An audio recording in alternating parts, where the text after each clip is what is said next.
Hello students, मैं BP Singh आज आपके लिए एक वेरी इंपॉर्टेंट क्वेश्चन लेके आया हूं सिंप्लेक्स मेथड का, जिसे हम सॉल्व करेंगे बिग एम मेथड से। तो आधा काम तो मैंने कर लिया है इसमें, जिससे कि समय कम लगे। मैंने टेबल बना दी है, बस आपके सामने सॉल्व करना बाकी है। तो चलिए, जब बिग एम मेथड होता है इस कंडीशन में हम कैसे इस क्वेश्चन को सॉल्व करते हैं। तो चलिए देखते हैं क्या दे रखा है। मिनिमम जेड, सबसे पहले आप मिनिमम जेड को मैक्सिमम जेड में चेंज करेंगे। तो उसके लिए हम क्या करते हैं, मैक्स जेड, इसमें माइनस की मल्टीप्लाई कर देते हैं। इसके बाद इक्वेशन यहां ग्रेटर देन है और यहां कैसी है, लेस देन। पहले इस इक्वेशन को सही कर लेते हैं। तब इक्वेशन ये बनी 3x1 plus 4x2 is greater than and equal 20। इसमें माइनस की मल्टीप्लाई कर दो, तो ये हो गया x1 plus 5x2 is greater than and equal 15। बस इनइक्वालिटी चेंज हो जाती है माइनस की मल्टीप्लाई करने पर। अब यहां ग्रेटर देन है, तो इसमें हम सरप्लस वेरिएबल जोड़ेंगे, मतलब माइनस करेंगे, और आर्टिफिशियल वेरिएबल जोड़ेंगे।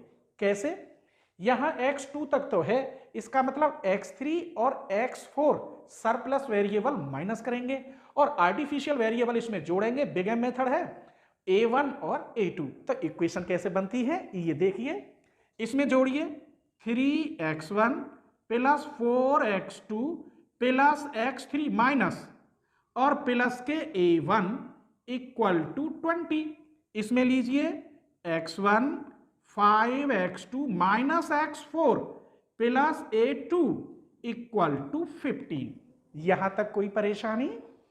चलिए, अब हमें यह देखना है जो आर्टिफिशियल हैं इनकी कॉस्ट माइनस m लिखेंगे, और सरप्लस वेरिएबल है इनकी कॉस्ट 0।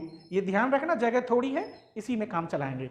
आर्टिफिशियल की कॉस्ट कितनी होगी, -m, और सरप्लस वेरिएबल की कॉस्ट 0 होगी।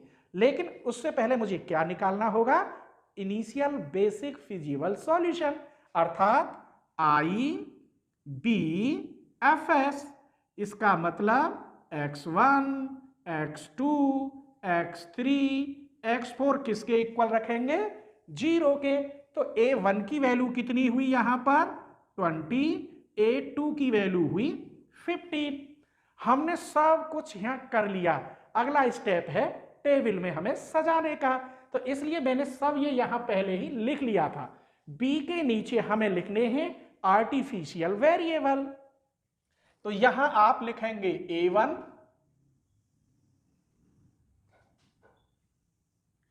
और यहां लिखेंगे आप a2।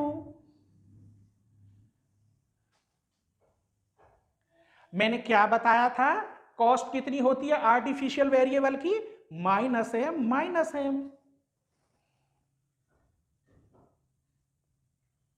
यहां लिखते हैं जो वैल्यू निकल के आती है 20 और 15।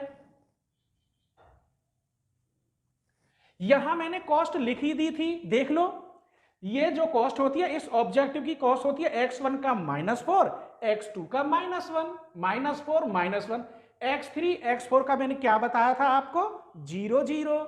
तो यहां 0 0 और आर्टिफिशियल की कॉस्ट कितनी लिखी थी, -m। यहां दिखाई दे जाए तो इसे हम कैसे लिखते हैं, max Z equal to -4x1 -x2 0x3 0x4 -m_a1 -m_a2 ऐसे लिख देते हैं। अब ये सारी कॉस्ट मैंने यहां लिख दी।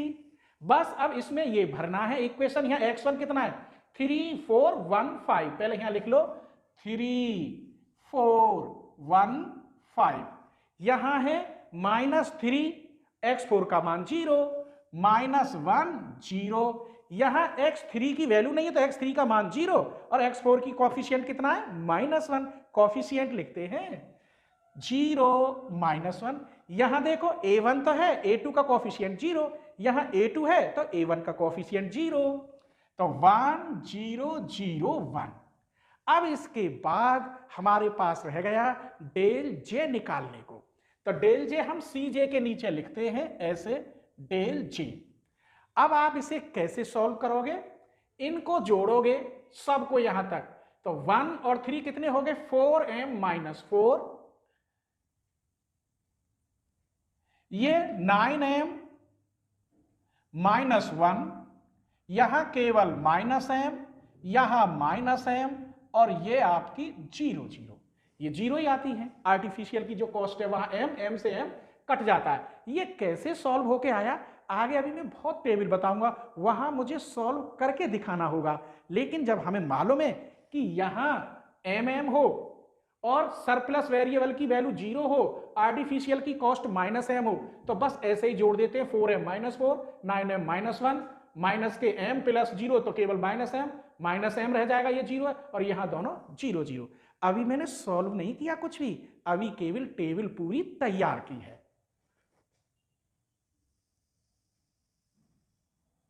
अब इसके बाद हमको देखना है डेल जे में मैक्सिमम। क्या देखना है? डेल जे में मैक्सिमम। तो हमने देखा m देखते हैं, तो यहां ये मैक्सिमम है, क्लियर। अब हमें इसकी पूरे की कॉलम की एक्स बी में डिवाइड करनी होगी और यहां दिखाना होगा। देखिए 4 की भाग इसमें करोगे तो 5 आएगा, और 5 की भाग इसमें करोगे तो 3 आएगा। ऊपर क्या लिख रहा है? मिनिमम। इसका मतलब ये मिनिमम है। जब ये मिनिमम है तो इसी रो में आप चलेंगे, ये इस कॉलम में और इस रो में, इसको आप एक स्क्वायर ब्रैकेट में बना दीजिए। इसके बाद हम क्या करते हैं, यहां मुझे 1 बनाना होगा और ये a2 यहां से जाएगा और x2 यहां आएगा, अर्थात a1 तो अपनी जगह पर ही रहेगा और कॉस्ट भी यही रहेगी,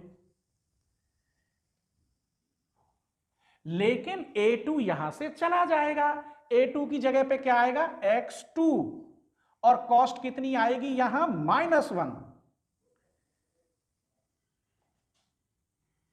इसके बाद इतना तो कर लिया, अब यहां मुझे 1 बनाना होगा।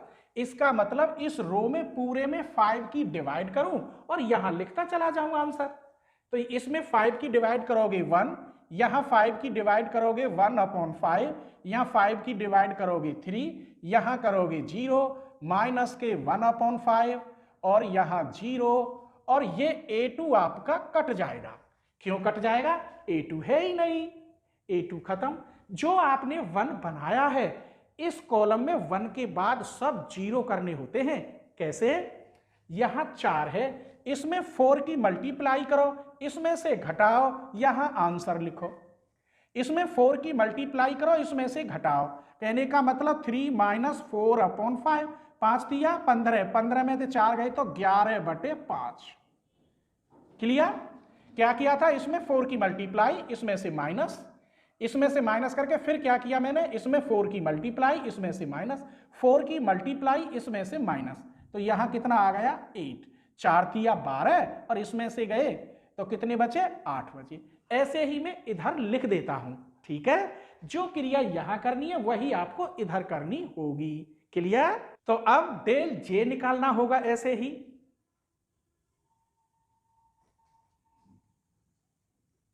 ये तो हमारी कटी गई।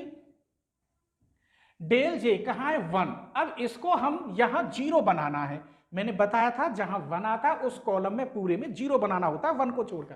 कैसे करें? ये है, इसमें मैं मल्टीप्लाई करूं 9m - 1 की और इसमें से माइनस करूं। इसमें कितने की मल्टीप्लाई करोगे? 9m - 1 की, और इसमें से माइनस करोगे तो यहां आ जाएगा 0।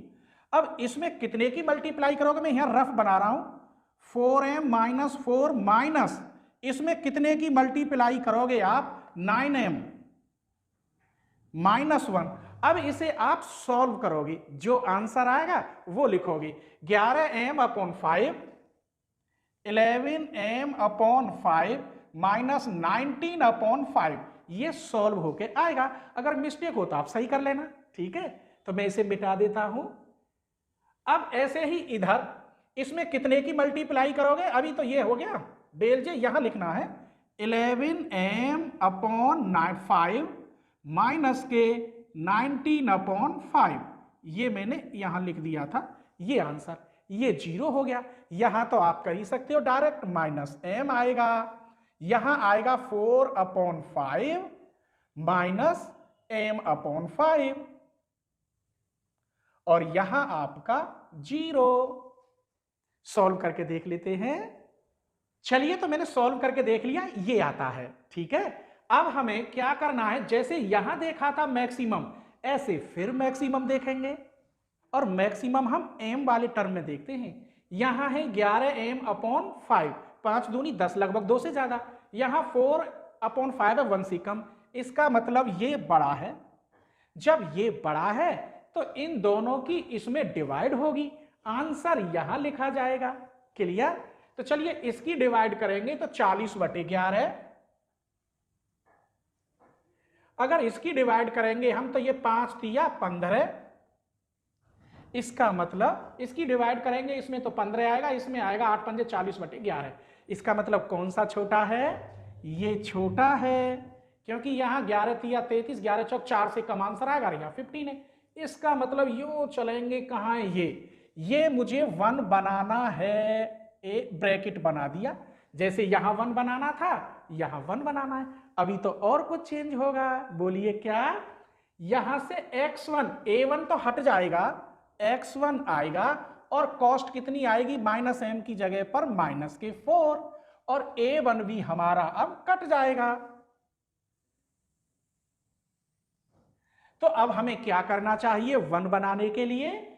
इसमें 5/11 की मल्टीप्लाई कर दो पूरी रो में, तो यहां हो जाएगा 1, यहां हो जाएगा 40/11, यहां 0 माइनस के 5/11, 5 से कट गया 4/11, ये कट गया। अब हमको x2 निकालना है, ये रहा x2 हमारा, ये ज्यों की त्यों, और कॉस्ट ये रहेगी।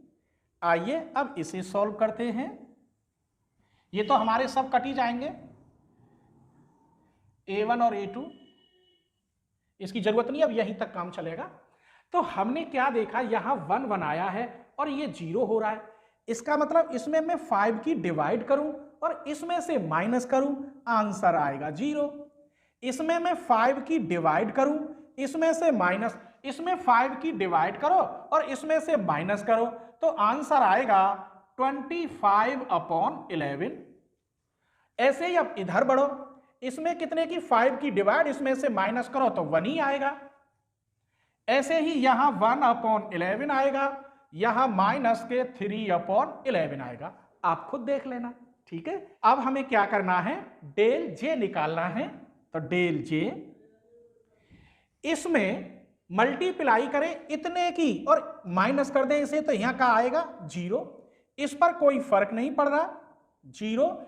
मैंने क्या बताया था कि इसमें कितने की मल्टीप्लाई करें, इतने की, और इसमें से माइनस कर दे, तो मैं यही लिखे देता हूं, माइनस है माइनस, माइनस माइनस प्लस 5/11। इसमें कितने की मल्टीप्लाई करोगे, 11m/5 माइनस 19/5।